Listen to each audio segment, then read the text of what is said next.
Selamat siang Namo Buddhaya. Salam sejahtera buat kita semuanya. Saya Mei Fatima, Sarjana Sains Terapan Magister Kesehatan Masyarakat, anak asuh Pintu Belajar Buddhist Fellowship Indonesia, ingin mengucapkan terima kasih kepada Ibu Lilian Halim selaku founder Pintu Belajar Buddhist Fellowship Indonesia, kepada Bro Sofian Halim selaku Head of Pintu Belajar Indonesia, kepada Sis Leni selaku President of Buddhist Fellowship Indonesia, kepada Sis Reni selaku Vice President of Buddhist Fellowship Indonesia, dan tak lupa saya mengucapkan banyak terima kasih kepada semua jajaran pengurus dan donatur Pintu Belajar Buddhist Fellowship Indonesia atas beasiswa yang telah diberikan, sehingga saya dapat menyelesaikan pendidikan Magister Kesehatan Masyarakat dengan predikat cum laude. Semoga ilmu yang saya dapatkan dapat bermanfaat bagi masyarakat, bangsa, dan negara Indonesia tercinta. Terima kasih, selamat siang, Namo Buddhaya. Halo, selamat siang Bapak Ibu dan teman-teman semuanya, para sahabat Buddhist Fellowship Indonesia. Selamat siang, apa kabar? Salam sehat dan salam sejahtera buat kita semuanya. Saya Leni, Presiden dari Buddhist Fellowship Indonesia, mengucapkan selamat datang dan selamat bergabung di channel YouTube Live-nya Buddhist Fellowship Indonesia. Sebelum kita mendengarkan sharing dari tamu spesial kita, ya, tadi barusan kita ada melihat satu buah video, yaitu video tentang Pintu Belajar. Pintu Belajar dan Buddhist Fellowship Indonesia didirikan oleh founder kami, Ibu Lilian Halim, dan saat ini Pintu Belajar telah memberikan beasiswa kepada kurang lebih 500 anak-anak Indonesia dari kalangan prasejahtera, mulai dari tingkat PAUD, sekolah dasar, sekolah menengah, tingkat universitas di S1, S2, maupun S3. Dan saat ini sudah ada puluhan anak-anak asuh Pintu Belajar yang telah lulus sarjana dan saat ini sudah bekerja di masyarakat dan sudah bisa memperbaiki kesejahteraan keluarga mereka. Terima kasih kepada ibu-ibu Buddhist Fellowship Indonesia, founder kami, Ibu Lilian Halim, dan para donatur lainnya atas support kepada Pintu Belajar selama ini. Ya, kepada Bapak, Ibu, dan teman-teman semuanya, para sahabat Buddhist Fellowship Indonesia yang tergerak hatinya untuk mensupport program charity dari Buddhist Fellowship Indonesia, Pintu Belajar, nanti bisa menghubungi sekretariat untuk informasi lebih lanjut. Mudah-mudahan ke depannya Pintu Belajar bisa membantu lebih banyak lagi anak-anak Indonesia dari kalangan prasejahtera, sehingga bisa mencerdaskan anak bangsa, dan mudah-mudahan anak-anak asuh Pintu Belajar selain bermanfaat dan berkontribusi untuk kesejahteraan keluarga mereka, nantinya juga bisa bermanfaat dan berkontribusi untuk masyarakat Indonesia dan membanggakan bangsa dan negara tercinta kita, Indonesia. Sebelum masuk ke sesi sharing, marilah kita semuanya meluangkan waktu sejenak untuk berdoa sebagai ucapan puji syukur kita kepada Tuhan Yang Maha Esa dan Sang Tiratana, karena saat ini kita masih dapat berkumpul dalam keadaan sehat, walaupun secara virtual. Kita dapat berkumpul di siang hari yang berbahagia ini untuk nanti kita sama-sama belajar pengetahuan dari narasumber kita. Marilah kita berdoa sesuai dengan agama dan keyakinan kita masing-masing. Namo tassa bhagavato arahato sama sambuddhassa. Namo tassa bhagavato arahato sama sambuddhassa. Namo tassa bhagavato arahato sama sambuddhassa. Marilah kita lanjutkan dengan membacakan dan merenungkan core value dari Buddhist Fellowship Indonesia, supaya nilai-nilai tersebut dapat kita praktekkan dan amalkan dalam kehidupan kita sehari-hari. Sebagai Kalayanamita Buddhist Fellowship Indonesia, kami bertekad untuk menjalankan nilai-nilai berikut. 1. Respek, penuh hormat kepada Sang Tiratana, mereka yang lebih tua, guru, teman sedama, dan semua makhluk hidup demi tercapainya hubungan yang sehat dan harmonis. 2. Joyful effort, penuh semangat, sukacita di dalam mencapai kesejahteraan dan keseimbangan antara fisik dan mental, keluarga dan ekonomi, interpersonal dan spiritual. 3. Integrity, menjalani hidup sesuai prinsip dan nilai-nilai kebenaran, baik melalui pikiran, ucapan, maupun perbuatan. Service, tidak mementingkan diri sendiri, melayani dengan tulus ikhlas dan sepenuh hati, demi kebahagiaan dan kesejahteraan semua makhluk. 5. Compassion, mengembangkan kebajikan dan welas asih terhadap sesama di dalam menjalani kehidupan yang tidak merugikan siapapun. 6. Learning, terus belajar dan meningkatkan kualitas diri, baik secara pengertian maupun praktek dhamma, demi kemajuan spiritual hingga tercapainya pembebasan sejati.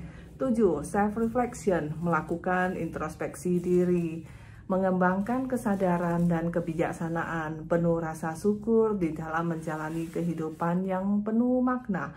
8. Faith, mengembangkan pandangan benar serta keyakinan yang kokoh untuk terus hidup sesuai dengan Buddha Dharma. Ya, selamat siang Bapak Ibu dan teman-teman semuanya, para sahabat Buddhist Fellowship Indonesia. Namo Buddhaya.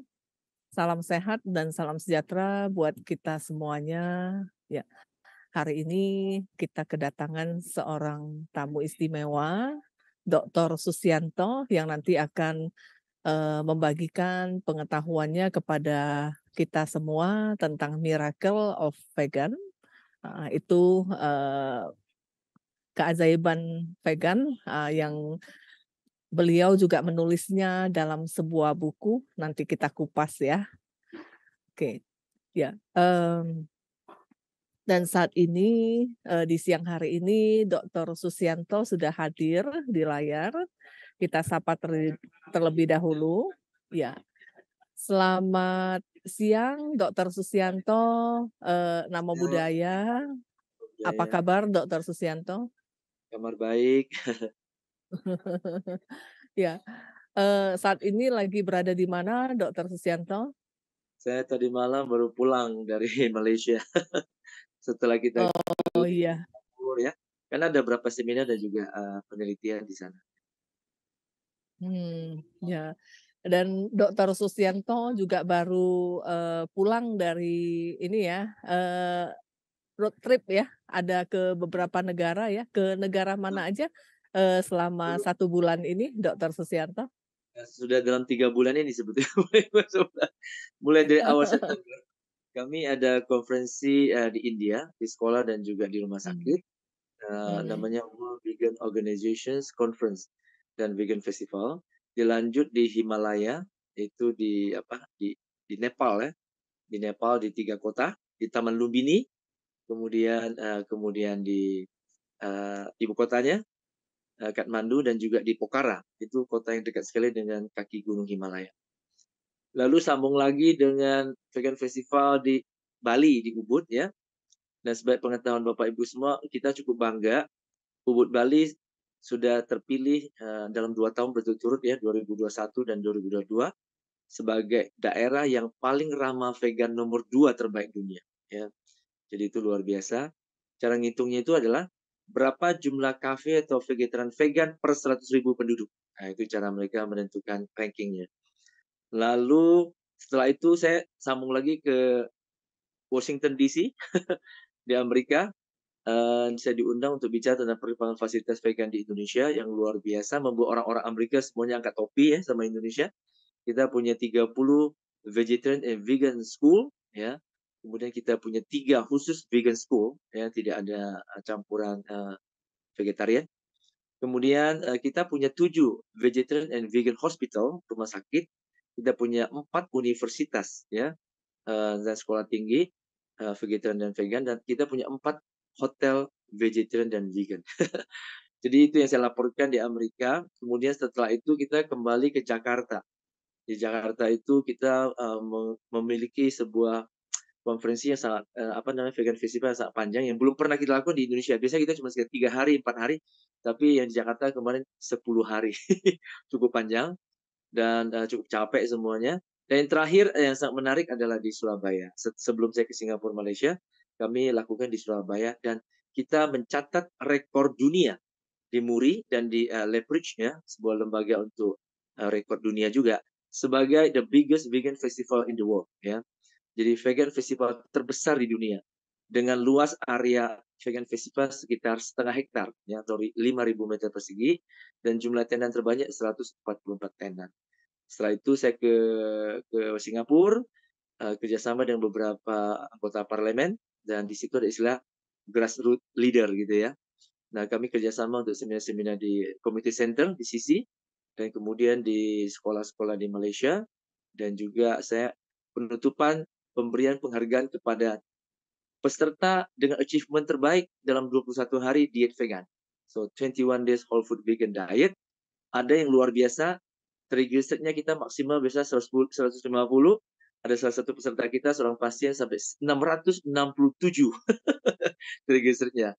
Dan bisa turun ke 190-an hanya dalam 21 hari tanpa obat dan tanpa yang lainnya, hanya dengan diet nabati atau diet vegan. This is the miracle of vegan. Wow, ini cukup sibuk dan cukup padat ya, Dr. Susianto ya.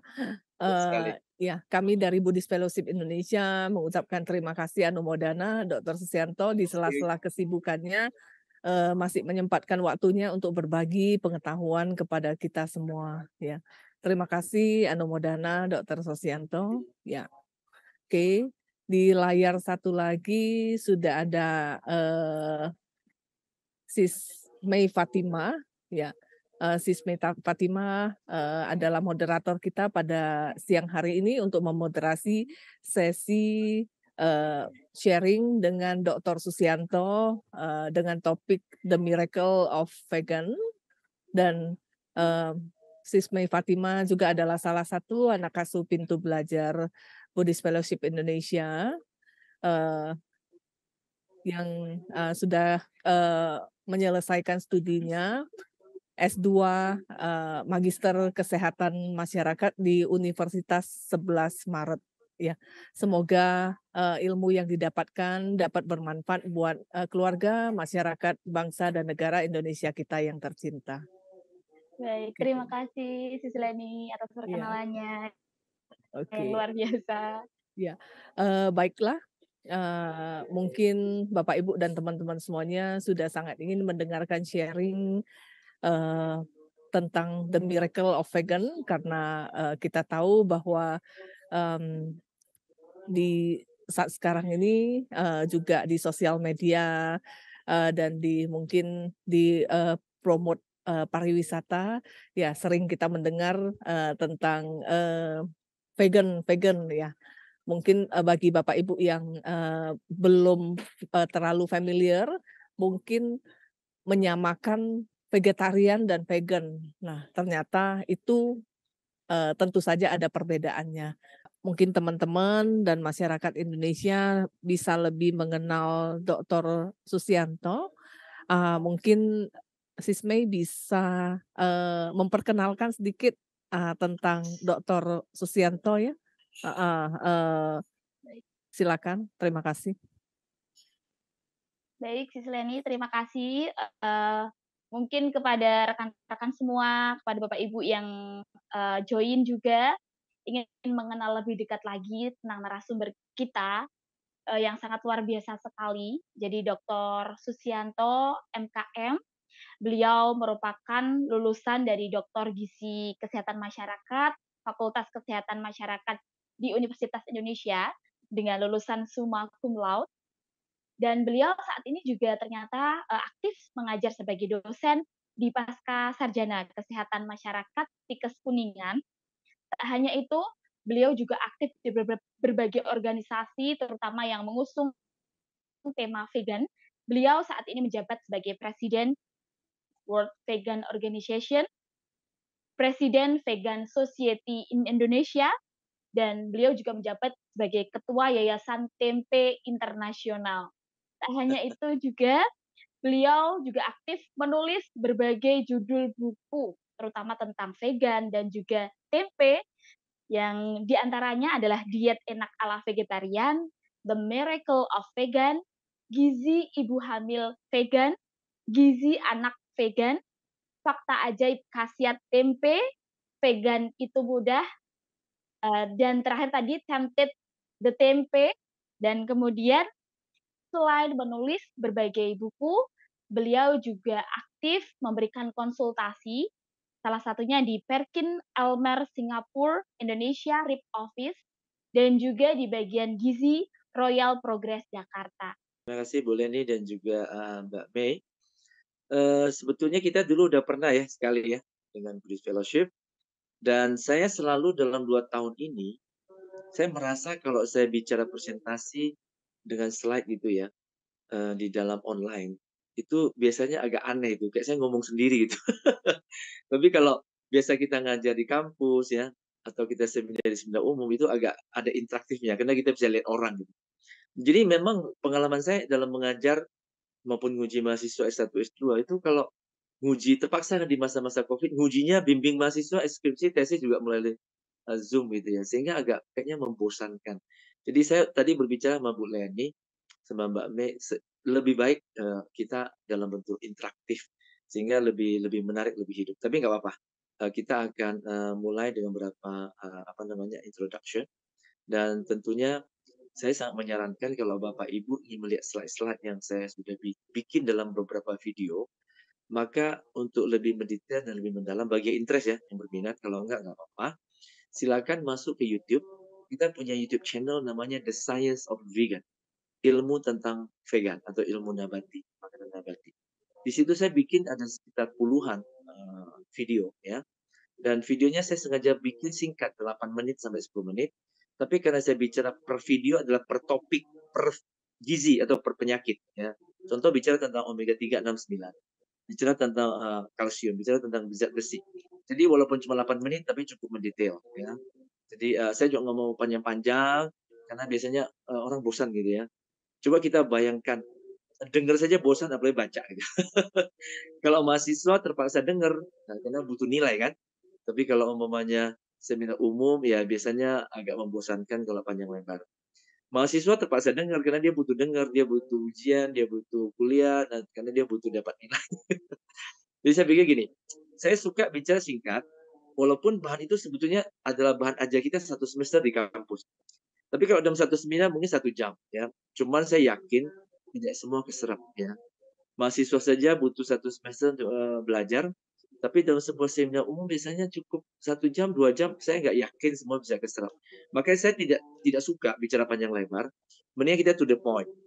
Topik kita adalah keajaiban vegan, The Miracle of Vegan.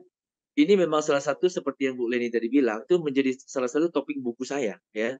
Saya nulis 8 buku, salah satunya topiknya adalah keajaiban vegan, dan ada juga satu keajaiban tempe. Dan saya sangat bangga dengan buku saya yang terakhir 2019 dengan judul Tempted by Tempe, tergoda oleh tempe ya. Kenapa kita pilih kata tempted? Karena tulisannya mirip dengan tempe dalam bahasa Inggris tempted. Dan itu kami rembuk sampai berbulan-bulan untuk menentukan judul buku itu. Dengan publisher yang sangat terkenal dari Singapura. Ini versi bahasa Inggris ya. Buku ini diterbitkan oleh penerbit Marcel Cavendish. Mungkin Bapak Ibu yang jadi guru, yang banyak ngajar di sekolah-sekolah National Plus atau International School, seperti buku sekolah vegan kita di Jakarta adalah sekolah National Plus. Kami menggunakan bahasa pengantar dan bahasa Inggris untuk semua mata pelajaran, termasuk science, ya, mathematics, social study, dan segala macam. Dan kami menggunakan buku dari Cambridge System, terbitan dari Marcel Cavendish. Dan saya sangat bersyukur penerbit ini yang menerbitkan buku saya. Dan kami dapat award sebagai buku terbaik loh, tahun 2019, untuk buku Tempted by Tempe, ya, dalam bidang kategori fermentation food. Ya. Jadi tempe itu adalah makanan fermentasi. Jadi salah satu yang membuat vegan itu menjadi ajaib adalah karena tempe yang ajaib. Makanya saya punya 2 buku ya. Tempe memiliki zat gizi yang luar biasa sehingga kita sebut tempe sebagai superfood, makanan super ya. Tempe mengandung gizi seperti protein setara dengan daging sapi dan daging ayam sekitar 18%. Dan jauh lebih tinggi daripada daging kambing. Protein daging kambing hanya sekitar 16,6%. Kemudian zat besi tempe tinggi banget, 10 mg. Jadi kalau orang gizi bicara isi atau kandungan gizi itu selalu per 100 gram ya. Jadi dalam 100 gram tempe mengandung sekitar 10 mg zat besi. Kita tahu untuk mencegah anemia ya. Dan anemia itu ada beberapa jenis. Salah satunya anemia gizi besi atau AGB. Nah, bahasa Inggrisnya IDA atau IDA ya. Iron Deficiency Anemia. Ada lagi yang namanya anemia megaloblastik. Saya kira mungkin Mbak Mei lebih familiar dengan istilah-istilah itu di public health. Kalau itu lebih karena kekurangan vitamin B12, cyanocobalamin ya, megaloblastik, pernicious ya. Nah, zat besi dalam kambing hanya 1 mg. Dalam ayam cuma 1,5 mg. Dan dalam daging sapi hanya 2,8 mg. Jadi zat besi tempe 10 kali lebih tinggi dari daging kambing. 7 kali lebih tinggi dari daging ayam. Dan 4 kali lebih tinggi dari daging sapi. Begitu juga dengan kalsium tempe 129 mg. Itu sudah jauh di atas kalsium dalam daging sapi, ayam, dan kambing yang cuma berkisar 11 sampai 14%. Miligram ya. Jadi kalsium dalam tempe sekitar 9 sampai 11 kali di atas daging sapi, ayam, dan kambing. Sedangkan harga tempe 10 kali di bawah daging. Nah, inilah yang membuat tempe jadi super luar biasa. Oke, itu salah satu makanan vegan yang membuat vegan atau diet vegan menjadi ajaib. Yang kedua, saya bicara tadi di awal bahwa kami sudah melakukan 25 batch penelitian tentang hubungan pola makan diet nabati atau diet vegan atau plant-based diet dengan metabolic syndrome disease ya, atau metabolic syndrome saja. Contoh, dalam 21 hari saja, tidak sampai 1 bulan, cuma 3 minggu tanpa obat, tanpa olahraga, exercise. Kita mampu menormalkan metabolic syndrome pada peserta kita yang setiap batch di atas 30 peserta. Karena kita harus menentukan minimal 30 peserta baru bisa dianalisis dengan biostatistik. N-nya itu minimal 30. Jadi biasanya saya tambah 20%, jadi 36 orang peserta. Kalau dia sampai ada 20% yang drop out sebelum 21 hari, kita masih bisa memenuhi sampel minimum 30 N. N-nya 30 untuk bisa dianalisis supaya hasilnya valid ya. Jadi intinya adalah penurunan berat badan sangat signifikan. Mulai dari 1-2 kilo pada beberapa partisipan sampai achievement yang terbaik 10,7 kilo. Jadi bisa bayangkan berat badan turun sampai 10,7 kilo dalam 21 hari tanpa olahraga, tanpa makan obat, tanpa sedot lemak ya. Jadi ini satu. Kedua, dengan 21 hari diet vegan sungguh miracle sekali, ajaib sekali. Tadi saya katakan peserta kita di Johor Bahru di Malaysia yang tadi malam saya memberikan penghargaan piagam itu tidak terlalu tinggi, 667. Saya pernah dalam satu batch ada satu peserta yang lebih tinggi lagi. Triglyceridnya mencapai 1134. Itu tinggi sekali, padahal kita maksimal cuma 150. Jadi Bapak Ibu bisa bayangkan, pasien tersebut ketakutan karena nggak pernah cek darah. Dia cek 1134 mau pingsan dia. Ya. Padahal dia nggak terlalu banyak masalah karena masih muda, 30-an tahun. Jadi sebenarnya darahnya udah kental banget gitu ya. Triglyceridnya tinggi sekali. Dia udah makan obat. Saya bilang, jangan makan obat. Kalau kamu mau betul-betul ikutin 21 hari diet vegan. Benar. Setelah 21 hari, di luar ekspektasi saya. Ekspektasi saya hanya turun separuh di 500-an. Ternyata luar biasa. Saya boleh mengatakan ini miracle, keajaiban. Turun tinggal 302. Saya sampai hafal angkanya. 302. Turun 800 lebih. Ya. Lalu saya bilang, kamu ikuti lagi batch kedua.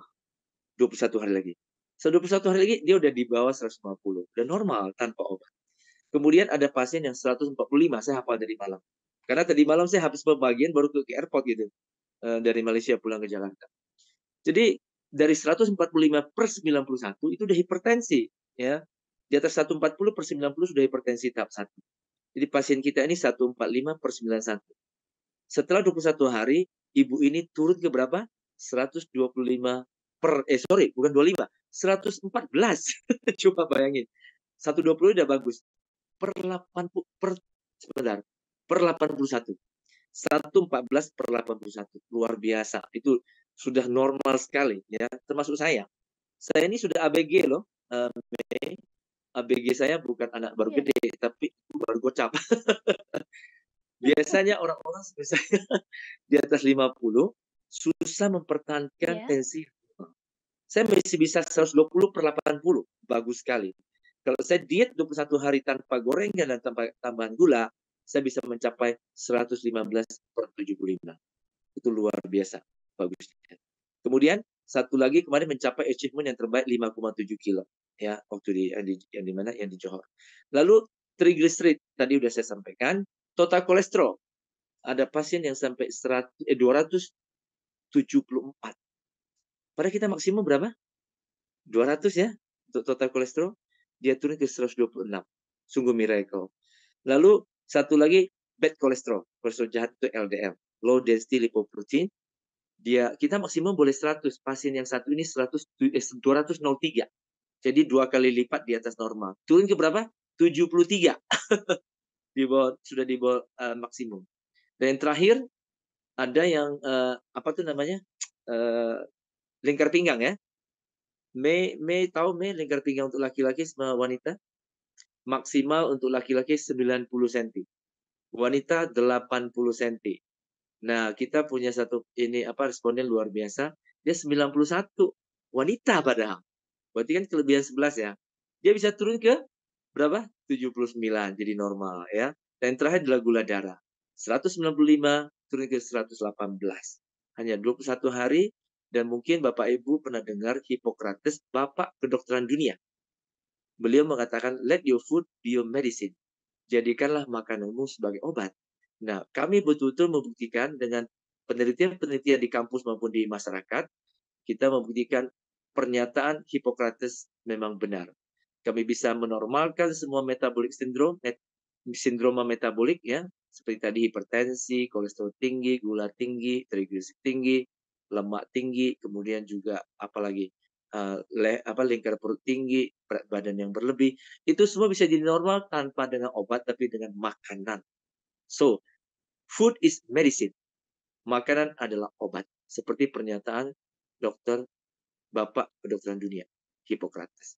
Saya kira ini adalah faktor kesehatan dan gizi.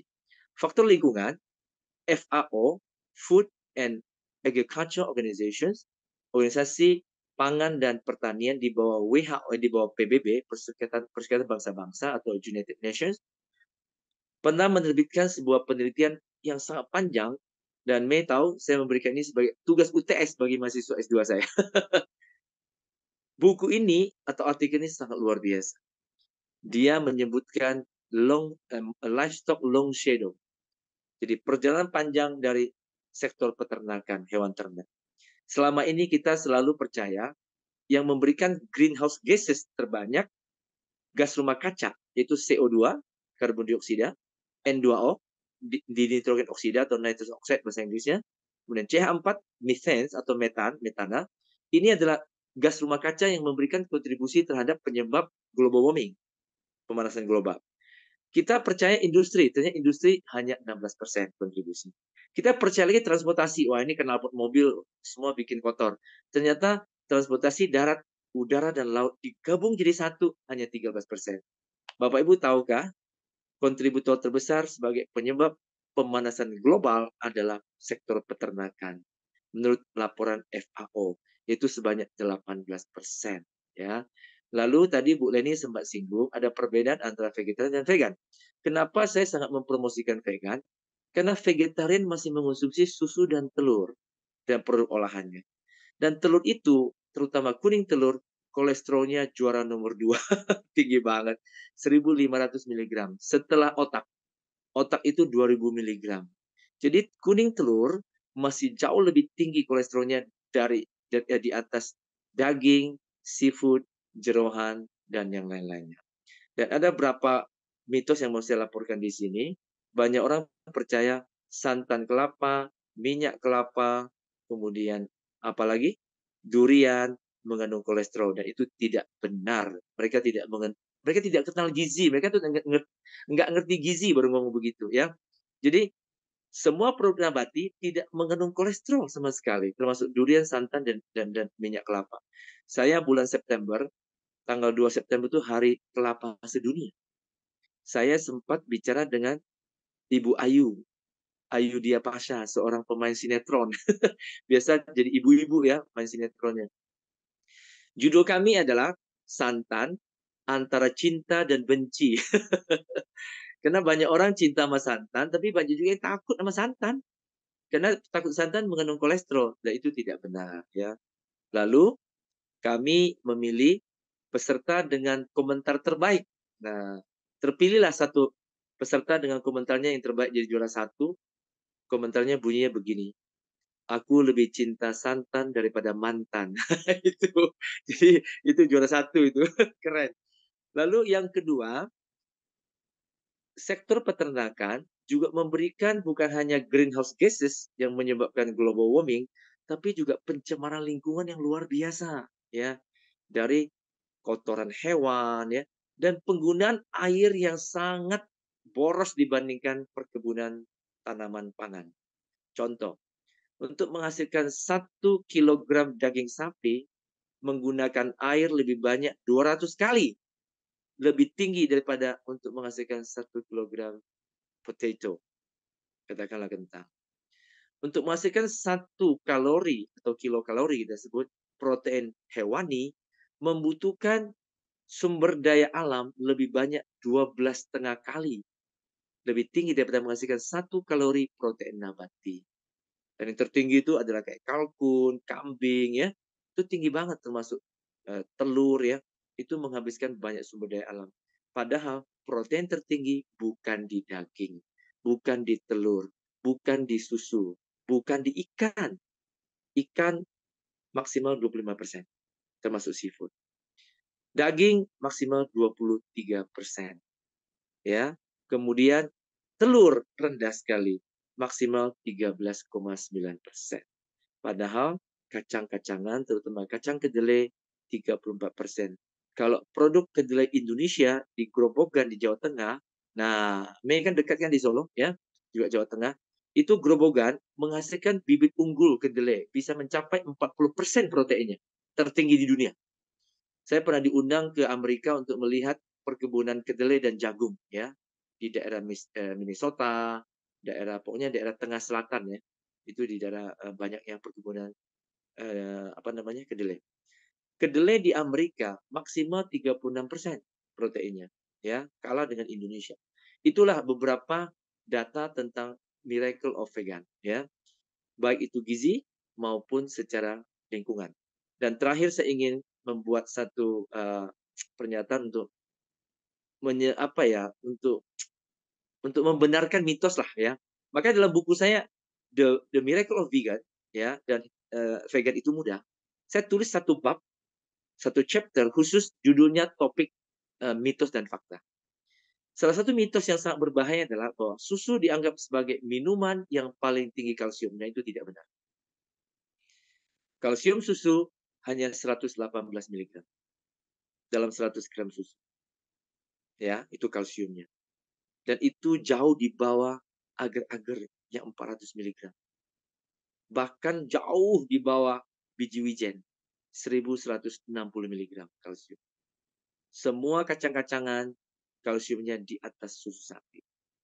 Oke, susu sapi bukan kalsium tertinggi, tapi katanya penyerapannya paling tinggi. Salah juga. Absorpsi kalsium susu sapi hanya 32%. Tetapi absorpsi kalsium paling tinggi adalah dari brokoli, kembang kol, mencapai 62%.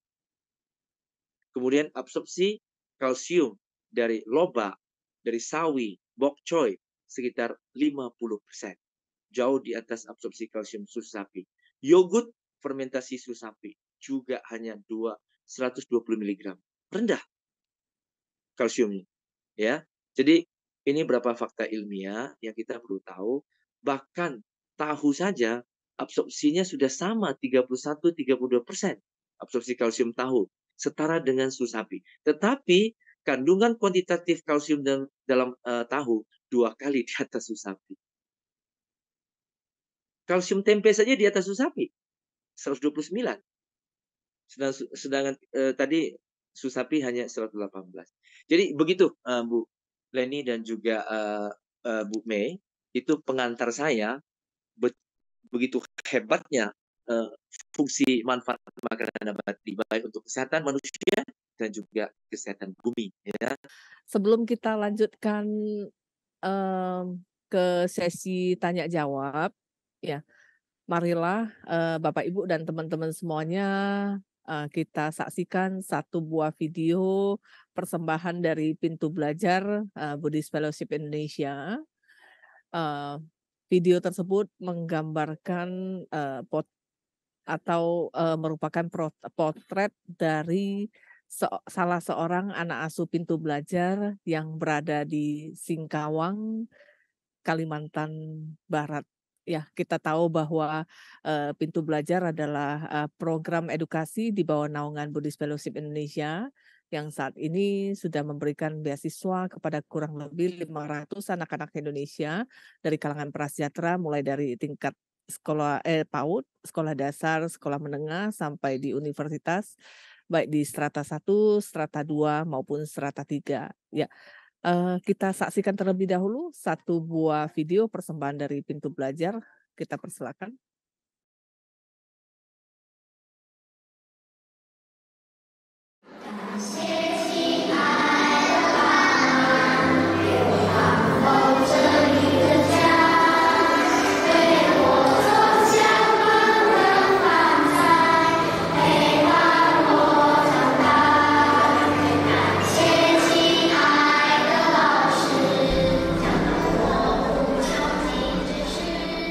Nama saya Apan, saya berumur 10 tahun, kelas 4 SD Asoka.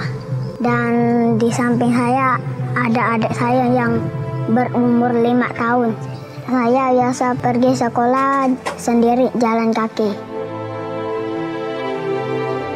Mata pelajaran saya paling suka IPA. Habis pulang sekolah saya biasa main, kalau sudah sore Mama suruh bantu jual jinton, saya bantu dia jual jinton. Setiap hari Minggu saya ke Viara, ke Baktian.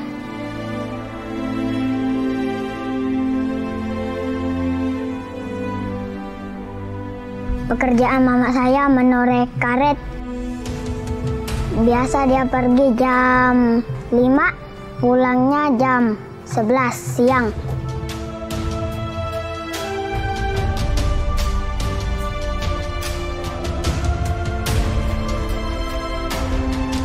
Kalau mama kerja biasa saya menjaga dedek, ajak dia main gitu.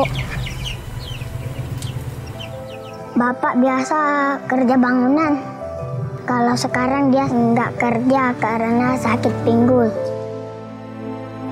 Dia sakit sudah 1 tahun.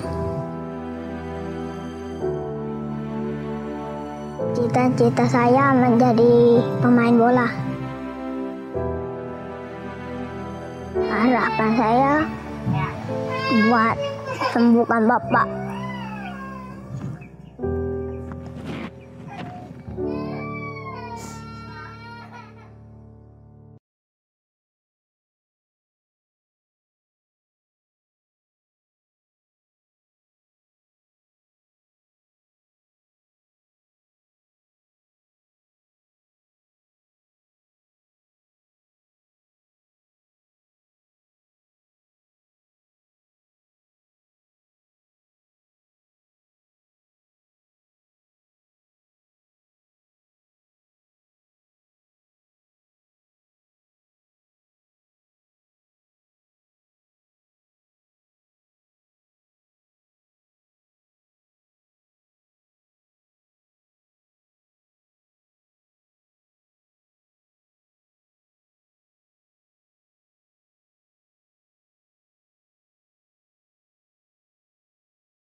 Terima kasih kepada Bapak, Ibu, dan teman-teman semuanya yang sudah menyaksikan video dari Pintu Belajar Buddhist Fellowship Indonesia. Ya, terima kasih kami ucapkan kepada ibu-ibu Buddhist Fellowship Indonesia, founder kami Ibu Lilian Halim, dan semua donatur yang telah mensupport program Pintu Belajar Buddhist Fellowship Indonesia. Mudah-mudahan ke depan lebih banyak lagi anak-anak Indonesia dari kalangan prasejahtera yang bisa dibantu oleh Pintu Belajar. Dan semoga anak-anak asuh Pintu Belajar nantinya bisa bermanfaat buat keluarga, masyarakat, bangsa, dan negara Indonesia kita yang tercinta. Terima kasih. Ya, baiklah, kita lanjut ya untuk sesi tanya jawab. Saya juga ada pertanyaan, tapi sebelumnya kita persilakan Sis May Fatimah untuk memoderasi sesi tanya jawab dengan Dr. Susianto.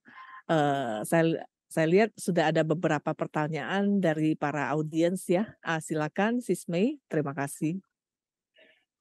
Baik, terima kasih Sis Leni, pengantar yang luar biasa sekali, sangat membuka wawasan, terutama wawasan baru juga Dr. Susianto bagi kita, apalagi saya dan mungkin rekan-rekan yang lain di rumah yang belum mengetahui bahkan, oh ternyata vegan itu, oh ternyata makanan yang selama ini kita sepelekan, ibaratnya kita masa sih makan ini mengandung gizi tinggi, ini kan murah seperti itu, atau mungkin masa sih sayuran ini mengandung zat besi, masa sih tempe ini zat besinya lebih tinggi daripada ini. Nah, kebanyakan karena mungkin yang melekat di masyarakat yang bergizi itu ya 4 sehat 5 sempurna. Mungkin itu Dr. Susianto ya. Nah, mungkin Itu kita udah itu belajar juga kan? iya. 4 sempurna sudah tidak diajarkan lagi di sekolah, di kampus, dan di masyarakat sejak tahun 93. Berapa tahun tuh? Iya. Hampir 30 tahun yang lalu. Coba bayangin. Ngeri nggak tuh? Ya. Masyarakat nggak ngerti. Bahkan ada anak-anak yang komplain ke saya, termasuk orang tua murid ketika saya seminar di sekolah, katanya guru saya masih ngajarin 4 sehat 5 sempurna. Itu sudah 30 tahun lalu ditinggalkan, diganti dengan, ya saya kira belajar kan tentang gizi, ya walaupun tidak banyak karena di promosi kesehatan, tapi harus belajar gizi juga sedikit banyak supaya bisa mempromosi kesehatan. Jadi tahun 93 kita udah diajarkan apa oleh Kemenkes? Waktu itu masih Depkes namanya, piramida gizi seimbang. PUGS, Program Gizi Iya. Seimbang. Lalu 2014 revisi lagi menjadi tumpeng gizi seimbang. Ya. Lalu yang terakhir 2017 apa? Isi piringku. Tidak ada pembatasan antara protein hewani dan nabati, dan tidak ada istilah susu sebagai 5 sempurna, nggak ada. Nggak minum susu gizi bisa sempurna, ya. Baik, Dr. Susianto. Nah, itu untuk apa sesuatu yang melekat di masyarakat ternyata mungkin banyak masyarakat yang masih belum tahu karena dokter ya. Jadi melekatnya masih yang dahulu-dahulu ini, masih teori-teori lama. Ternyata perkembangan ilmu pengetahuan, ilmu gizi, tentang pola hidup sehat itu juga sangat penting, dokter. Tadi saya tertarik, Dr. Susianto, untuk mungkin membahas lebih, apalagi melihat kondisi di zaman sekarang, Dr. Susianto. Bahkan seusia saya pun baru kepala 3, itu sudah banyak yang menderita penyakit-penyakit kardiovaskular. Ada yang tensinya sudah tinggi, kemudian ada yang banyak rekan-rekan juga ada yang, "Loh, saya gula darahnya nih ternyata tinggi, saya kolesterolnya tinggi," seperti itu. Nah, ternyata dengan konsumsi atau pola makan vegan seperti itu bisa sangat luar biasa sekali ya, dokter ya. Kalau boleh tahu, kira-kira kalau untuk ya konsumsi vegan itu apakah ada pengolahannya juga mempengaruhi, kemudian pengaturan-pengaturan jenis-jenisnya seperti apa supaya bisa mendapatkan manfaat yang luar biasa bagus untuk kesehatan kita gitu, dokter. Baik. Pertama kalau kita lihat omnivore, makan segalanya, ya. Teman saya bercanda, katanya dia omnivora sejati, ya. Semua kaki 4 dimakan kecuali meja. itu humornya. Dan saya bilang kalau Bapak omnivora sejati, saya herbivora sejati. Kita belajar anatomi kan, Mbak Mei. Sebenarnya anatomi manusia itu lebih mirip kepada herbivore daripada karnivore. Baik dari gigi taring, sistem pencernaan, enzim-enzim dalam pencernaan tubuh kita, lalu pH asam lambung kita, ya. Kita lebih mirip. Panjang pendeknya usus manusia itu lebih mirip herbivore, ya. Jadi intinya saya bilang kalau Bapak karnivora sejati atau omnivora sejati, maka saya herbivora sejati. Semua daun saya makan kecuali daun telinga, daun pintu, daun jendela, sama daun daun, daun apa ya? Daun ganja kali. Jadi kira-kira begitu joke-nya. Nah, intinya adalah ketika orang omnivore, maka dia makan segalanya, termasuk hewan. Ada perbedaan lemak yang luar biasa antara hewan dan tumbuhan. Dan ada perbedaan kandungan kolesterol antara hewan dan tumbuhan. Hanya makanan hewani mengandung kolesterol. Dan makanan nabati tidak ada kolesterol. Dan hanya makanan nabati yang mengandung fiber. Tahu fiber? Serat atau dietary fiber, serat makanan. Dan hewani tidak mengandung serat sama sekali. Banyak orang kalau makan soto ayam jadi suwir-suwir, katanya itu serat. Itu bukan serat itu. Kalau mau tahu serat itu adalah sayur hijau, kita kunyah. Nah, sisanya yang kasar itu serat itu, fiber. Dan itu disebut insoluble fiber, serat yang tidak larut. Kalau kita makan apel, nggak kelihatan seratnya, tapi di situ ada serat.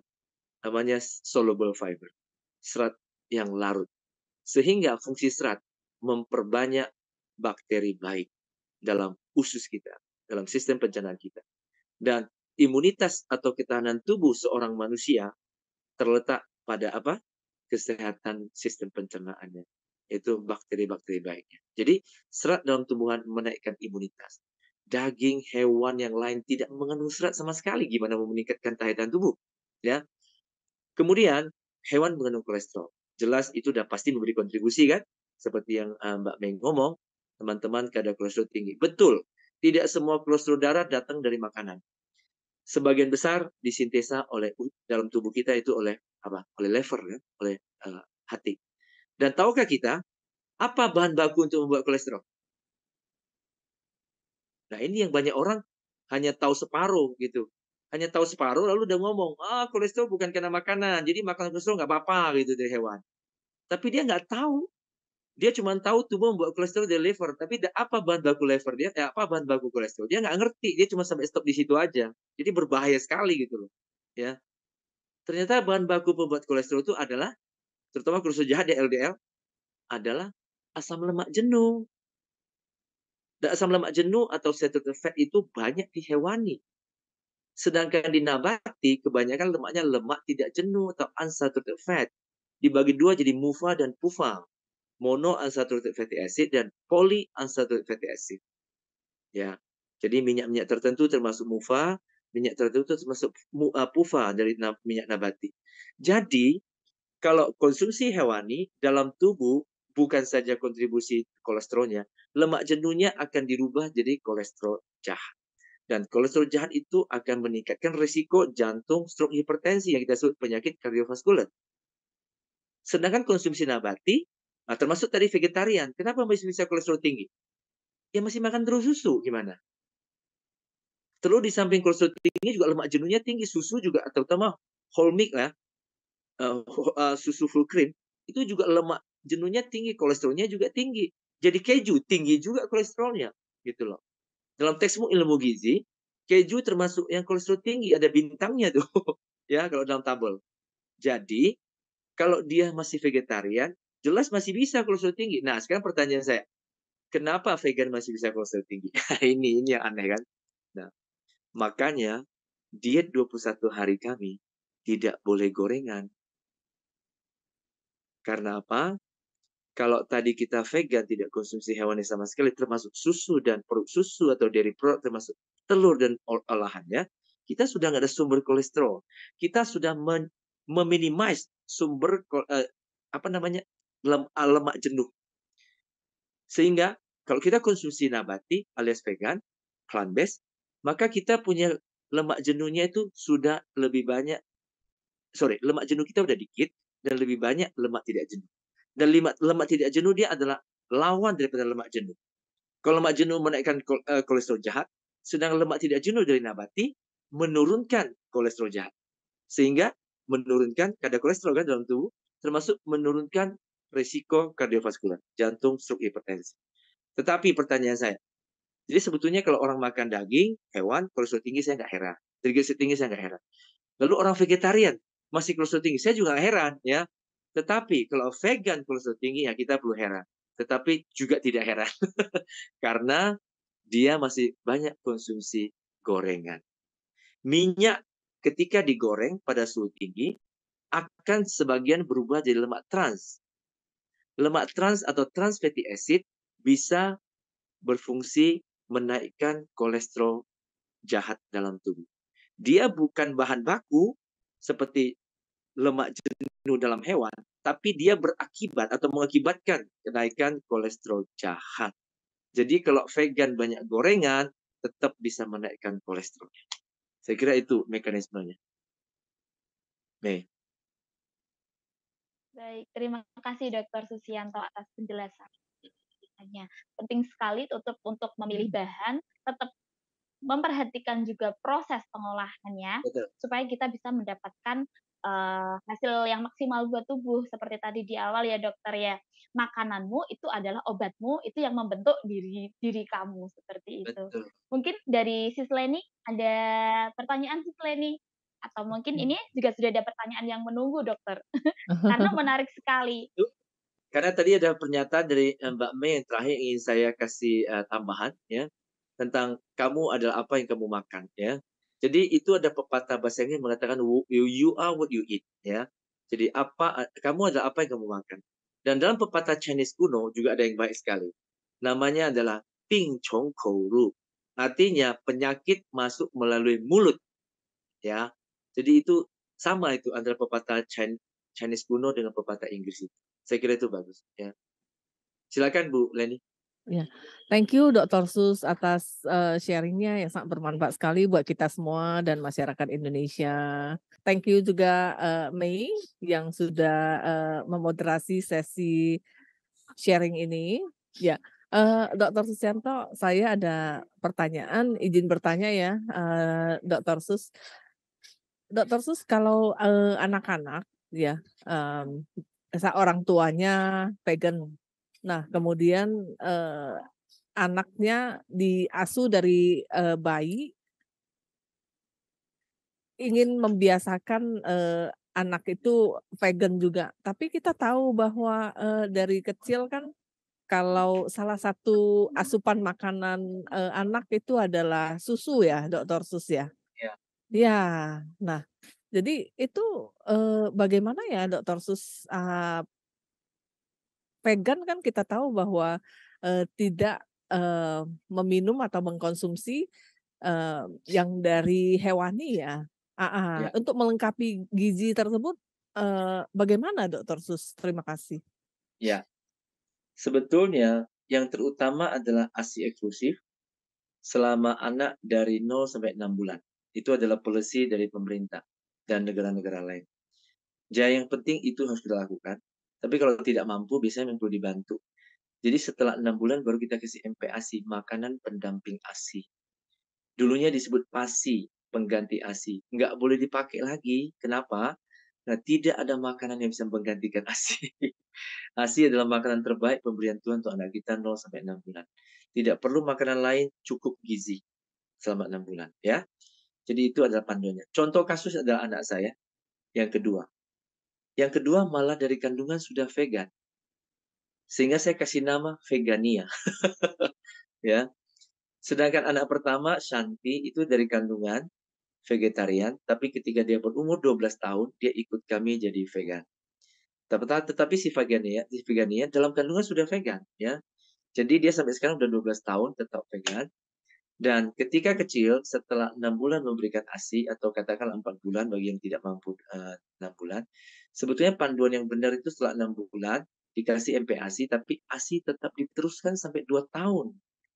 Karena selama 2 tahun itu, plus di dalam kandungan, mari kita hitung ya, 1000 hari kehidupan, 1000 HPK, hari pertama kehidupan anak. Dari kandungan 9 bulan rata-rata kali 30 hari 270 hari.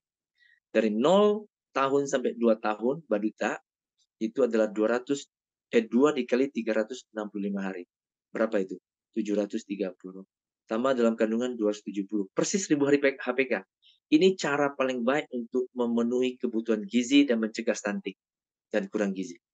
Jadi itulah polisi yang utama. 1000 hari pertama itu adalah hari emas ataupun the windows of opportunity. Ya, kesempatan yang terbaik dan the golden age, masa-masa emas si anak. Kenapa? Karena dari kandungan usia kehamilan 6 bulan atau minus 3 bulan usianya sampai 2 tahun, perkembangan sel saraf paling pesat mencapai 80%. Setelah itu, dari 2 tahun sampai 5 tahun balita untuk memenuhi kebutuhan pertumbuhan sel saraf, jumlah sel sarafnya sebanyak 20%, jadi 100%. Anak di atas 5 tahun pertumbuhan sel saraf tidak signifikan jumlahnya, tapi yang terjadi adalah pertumbuhan besar ukuran sel saraf. Ya. Jadi ini adalah masa emas yang penting. Nah, dari mana kita bisa memenuhi gizi? Tidak usah susapi. Susapi sama sekali tidak dibutuhkan. Ya. Jadi saya masih ingat banget, saya menemani profesornya dosen saya. Jadi dosen saya di Gizi UI punya profesor di Cornell University namanya Profesor Colin Campbell, ya, dengan penelitian yang sangat luar biasa. Judul bukunya The China Study, karena dia melakukan penelitian 35 tahun di China. Dan di situ dia menemukan hubungan yang sangat erat antara pola makan dengan penyakit degeneratif. Sampai dia membuat sebuah statement, 90% semua penyakit degeneratif, kanker, stroke, hipertensi, segala macam jantung, bisa dicegah sampai hari tua hanya dengan diet vegan, diet nabati. Bukunya tebal banget. Kami jadikan itu sebagai buku pelajaran di WVO kita di Malaysia kemarin. Setiap minggu mereka belajar. Ya, sudah diterjemahkan ke 27 bahasa kalau nggak salah. Bahasa Indonesia juga sudah diterjemahin. Ya. Jadi beliau waktu seminar di Singapura, di NUS, di SMU, ya, ada seorang ibu hamil menyampaikan, "Dok, saya lagi hamil." Ini persis pertanyaan Bu Leni.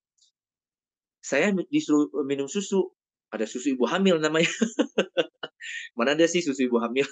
Kemudian, tapi Prof bilang tidak perlu minum susu. Jadi saya harus ganti apa? Susu sapi. Jawabannya jangan ketawa ya. Profesor Colin Campbell bilang, tolong ganti dengan air putih. Lalu si ibu hamil ini marah-marah. Saya ikut soalnya, saya mendampingi dia. Dia bilang, "Are you joking, Prof?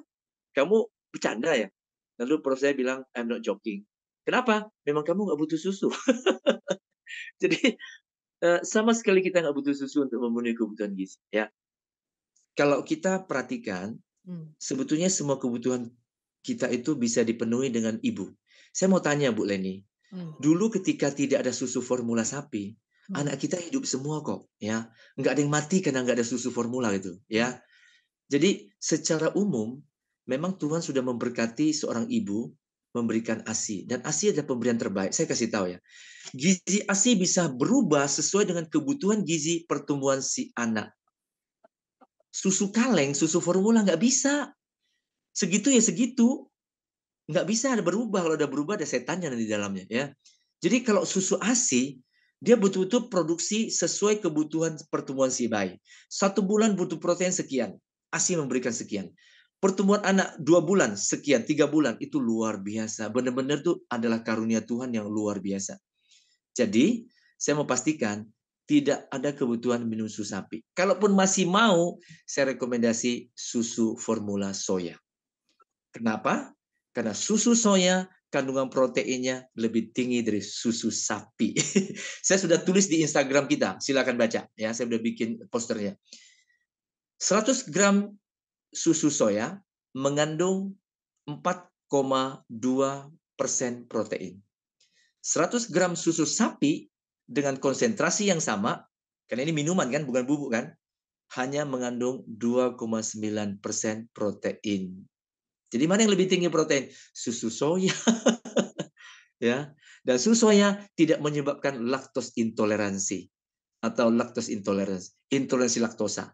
Karena susu soya tidak mengandung gula laktosa.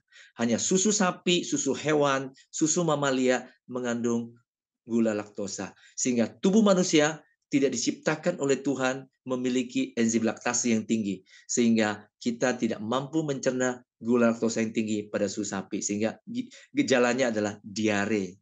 Karena kita laktos intoleransi. Saya kira itu jawaban saya, Bu Leli. Bu Leni. Ya, terima kasih Dokter Susianto atas penjelasannya sangat bagus sekali.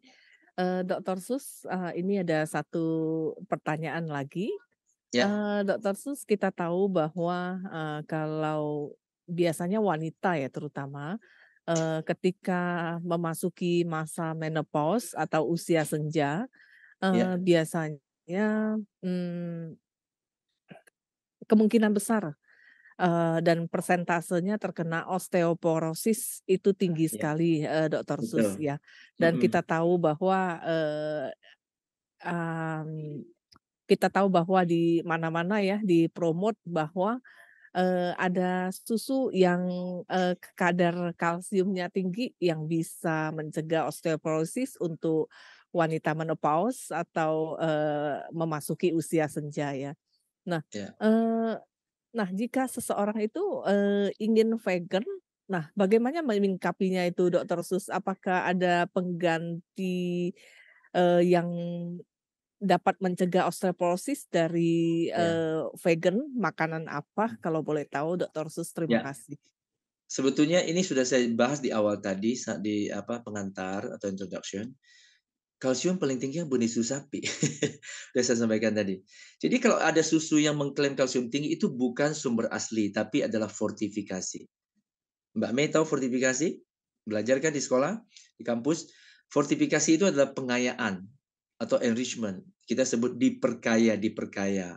Diperkaya dengan kalsium, diperkaya dengan B12, diperkaya dengan besi. Jadi sebetulnya susu itu kalsiumnya tidak tinggi, cuma diperkaya.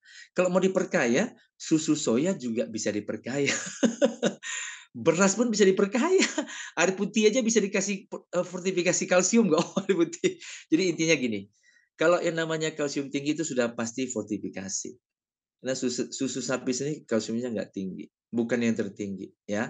Jadi silakan pilih apa saja yang difortifikasi dengan kalsium. Ini kalau mau difortifikasi.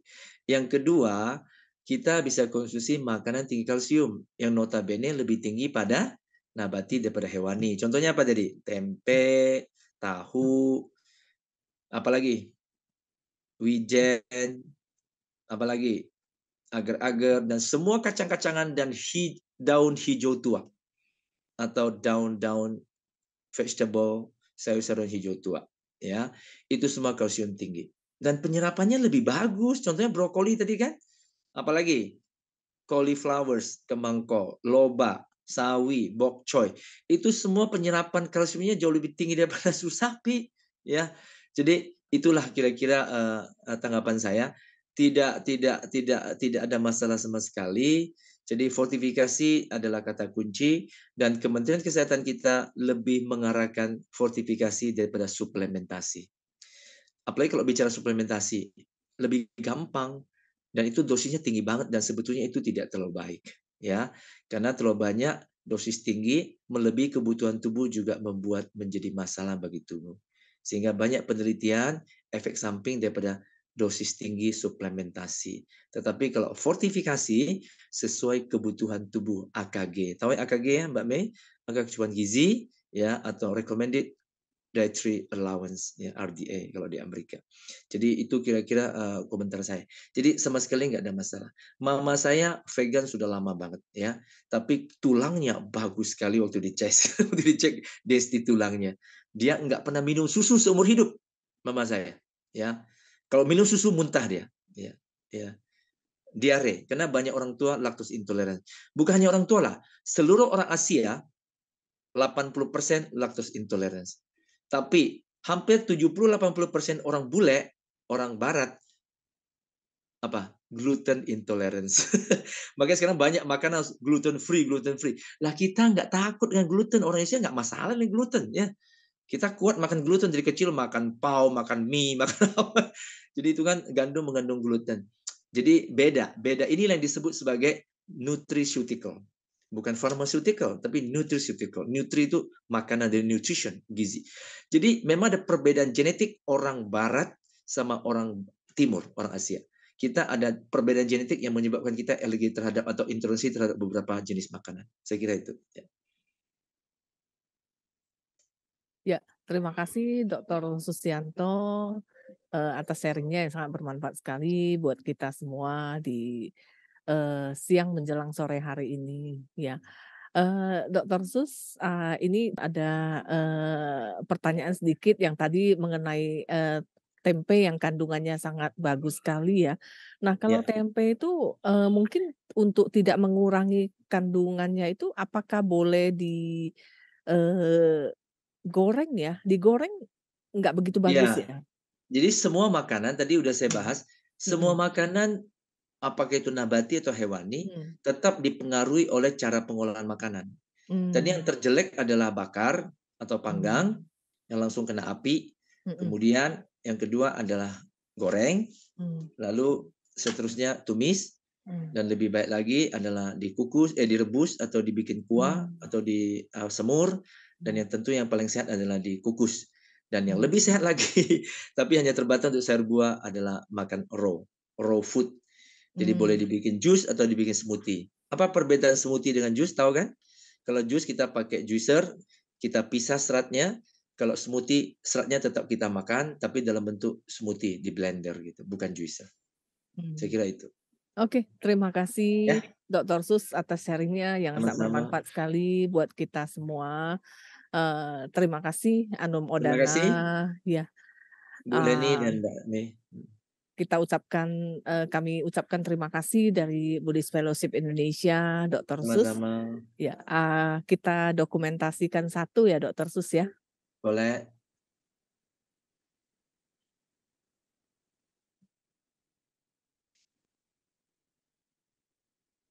Oke, terima kasih Dokter Susianto, Masih terima Bu Leni, kasih Sis masih Bu Mei, Mei. dan masih para Makasih teman-teman semua, Bapak Dokter Ibu semua. Susianto Ya, Ya, atas Dokter ilmu Sus. barunya yang luar biasa.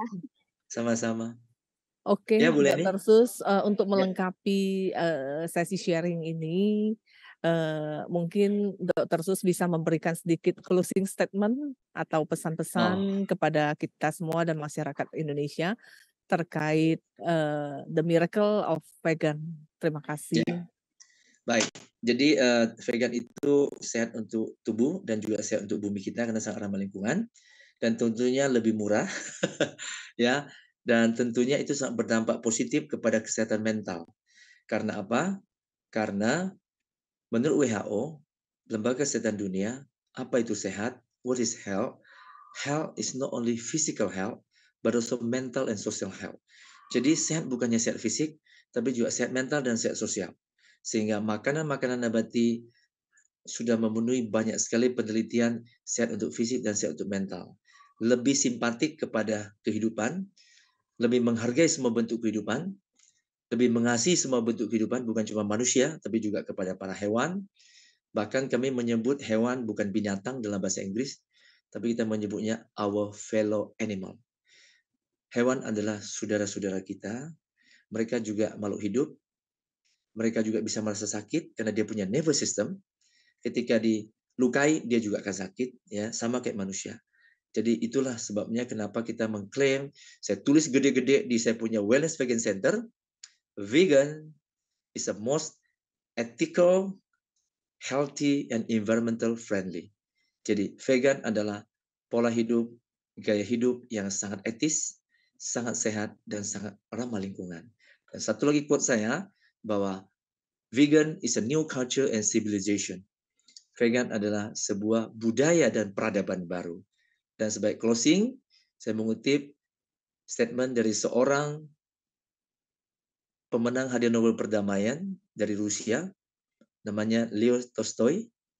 Mungkin Bapak Ibu pernah baca, dia bilang, "A man can live and be healthy without killing animal for food." Seorang manusia bisa hidup dan sehat, bukan cuma hidup. Kalau hidup nggak sehat ya nggak usah lah. Seorang manusia bisa hidup dan bisa hidup sehat tanpa harus membunuh binatang atau hewan untuk menjadikan makanan. Saya pikir itu closing statement saya. Terima kasih. Ya, terima kasih Dokter Susianto atas sharing-nya yang sangat bermanfaat sekali buat kita semua dan masyarakat Indonesia. Thank you Anumodana. Thank you, makasih Bu Leni, Bu Mei, dan Bapak Ibu semua. Ya, terima kasih juga Sis Mei atas moderasinya.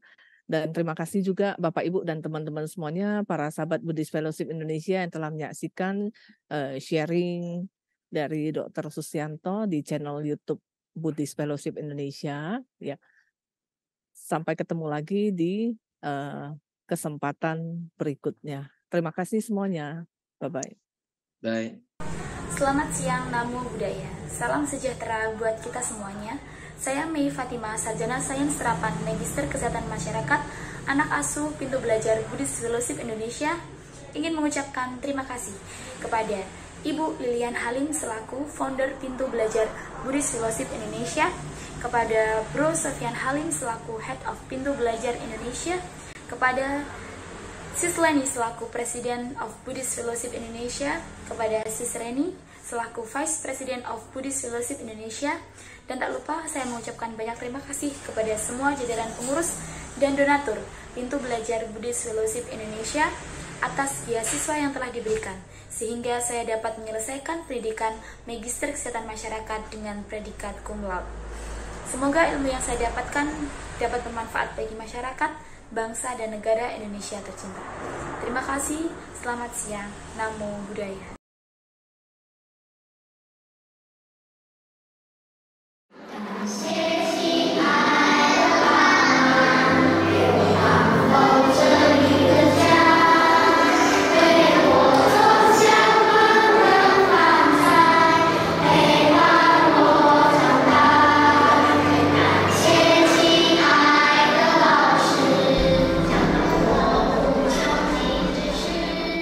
Nama saya Apan, saya berumur 10 tahun, kelas 4 SD Asoka.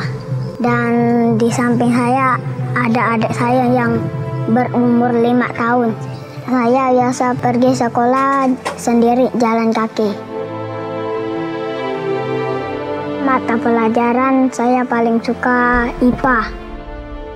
Wes pulang sekolah saya biasa main, kalau sudah sore Mama suruh bantu jual jinton, saya bantu dia jual jinton. Setiap hari Minggu saya ke Viara, ke Baktian.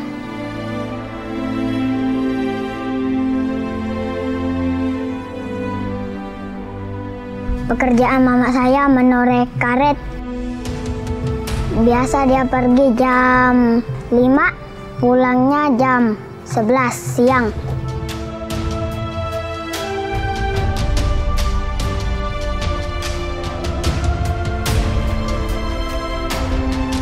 Kalau mama kerja biasa saya menjaga dedek, ajak dia main gitu. Bapak biasa kerja bangunan. Kalau sekarang dia nggak kerja karena sakit pinggul. Dia sakit sudah 1 tahun. Cita-cita saya menjadi pemain bola. Harapan saya buat sembuhkan Bapak.